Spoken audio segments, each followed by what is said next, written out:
तहरीक इंसाफ वफाकी हुकूमत खिलाफ सुप्रीम कोर्ट में तोहिन अदालत की दरख्वास्त दाखिल करे छॾी। सलमान अकरम राजा और अज़ीज़ भंडारी की तरफा दरख्वास्त दाखिल कराई गई।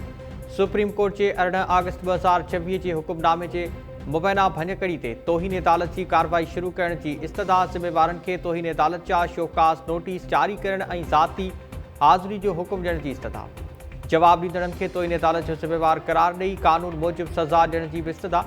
दरख्वास्त में चयो है तो PTI बानी के फौरी तौर अल-शिफा अस्पताल मुंतकिल करे ते भी मुआयनो कराए वञे। हुक्म ते अमल दरामद यकीनी बढ़ाइण लाइ अदालती ऑफिसर या लोकल कमीशन मुक़रर कई वञे। पिम्स अस्पताल में भी बानी जो अदालती हुक्म मूजिब मुकम्मल ते भी मुआयनो न कयो वियो, रुगो अखियुनि जो मामूली मुआयनो, अख में इंजेक्शन और ब्लड प्रेशर चेक किया वियो। अदालती हुक्म की भञकड़ी ते लाॻापियल अख़्तियारनि खिलाफ तोहिन अदालत की कार्रवाई शुरू कई वञे। सुप्रीम कोर्ट PTI बानी के अल-शिफा अस्पताल मुंतकिल करण और मेडिकल बोर्ड जोड़न जो हुक्म ॾिनो हो। हुकूमत तरफा PTI बानी के पिम्स अस्पताल मुंतकिल किया वियो हो ते भी मुआयने बाद खेसि ॿीहर अडियाला जेल मुंतकिल किया वियो हो। गुज़िरियल ॾींहुं वफ़ाक़ी हुकूमत तरफा फ़ैसिले ते नज़रसानी की दरख्वास्त भी दाखिल कराई वई हुई।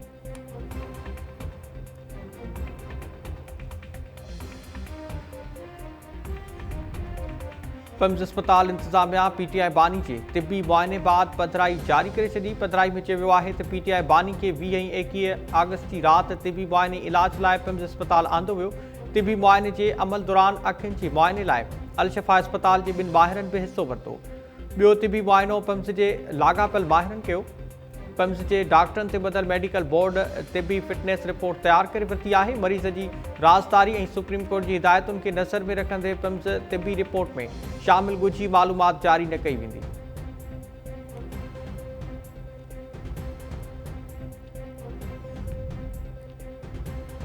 वफाकी हुकूमत रावलपिंडी में 6 महीननि लाइ फ़ौज मुक़रर करण की मंजूरी ॾेई छॾी। नोटिफिकेशन मूजिब फ़ौज मुक़ररी की मंजूरी आइन के आर्टिकल 245 के तहत ॾिनी वई। पाक फ़ौज जूं 3 कंपनियूं 6 महीननि लाइ रावलपिंडी में मुक़रर हूंदियूं। पंजाब के घरू खाते की दरख्वास्त से वफाकी काबीना रावलपिंडी में फ़ौज की मुक़ररी की मंजूरी ॾिनी। पधराई मूजिब फ़ौज ज़िले इंतजामिया से गॾिजी अमन-अमान की सूरत-हाल बरक़रार रखंदी। हसास हंधनि और अहम रोडन से सिक्योरिटी इंतजामन के सरायतो बणाए वेंदो।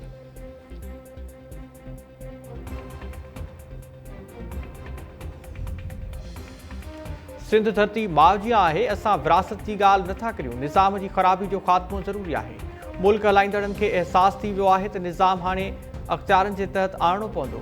नवां इंतज़ामी यूनिट लाज़मी थी चुका आहिनि। वफ़ाकी वज़ीर मुस्तफ़ा कमाल जो कराची में तकरीब खे ख़िताब। मुस्तफ़ा कमाल चयो त आइन में 27 तरमीमूं थियूं आहिनि, मतलब त झोल हुआ नई सूबे की ॻाल्हि करणु कुफ़ुर नाहे, तरीक़े ते ॻाल्हि थी सघे थी। 70 सालनि खां निज़ाम नौजवाननि खे गद्दार बणाए रहियो आहे। हालत खां तंग थी माण्हू हथियार खणी पहाड़नि ते वेही रहिया आहिनि। असांजी कोटा ते जाली डोमिसाइल ठाहे मुलाज़मत ते कब्ज़ो कयो वञे थो। शहरी सिंध जे कंहिं हिक नौजवान खे सरकारी नौकरी नथी ॾिनी वञे।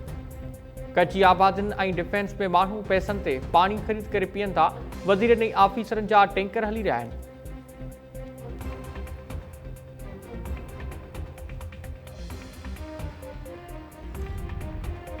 पेट्रोल 3 रुपया 81 पैसा ऐं डीज़ल 3 रुपया 59 पैसा महांगो। पेट्रोल की फ़ी लीटर क़ीमत 341 रुपया 59 पैसा थी वई। डीज़ल की फ़ी लीटर क़ीमत 368 रुपया 29 पैसा मुक़रर। नोटिफिकेशन जारी किया वियो। पेट्रोलियम शयुनि जूं नयूं क़ीमतूं 24 अगस्त ताईं बरक़रार रहंदियूं।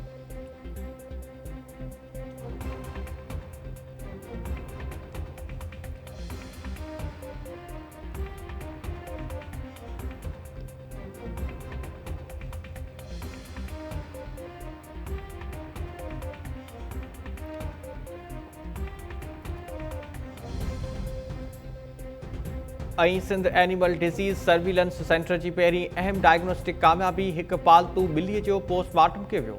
सर्विलेंस सेंटर मूजिब पर्शियन नस्ल की बिल्ली लियोना डास जो पोस्टमार्टम करे संदसि मौत जो कारण मालूम किया।